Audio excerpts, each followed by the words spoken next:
So, ayan nga pala yung ginawa ko guys na pickled radish. Trinay ko lang gawin yung appetizer na yan guys. Nagustuhan naman ng alaga ko at saka mga amo ko. Hiniwa ko lang siya ng maninipis tapos binabad ko siya sa asin for more than an hour. Then, hinugasan ko siya ng maigi hanggang sa matanggal yung alat. At piniga ko din siya guys. Ayan na siya oh. Then, sa isang malinis na container, maglagay tayo ng tubig, tapos sugar, ayan guys.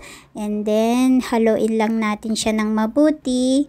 Tapos asin, ayan, haluin lang din natin siya ng mabuti. And then, yung vinegar, ayan. And then, white ground pepper, black pepper.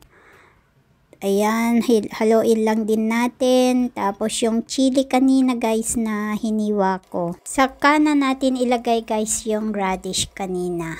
Tansyahin nyo lang guys yung timpla niya according to your taste. Ayan, takpan natin. Tapos ilagay sa ref for at least 2 hours. Then ayan na siya guys. Thanks for watching!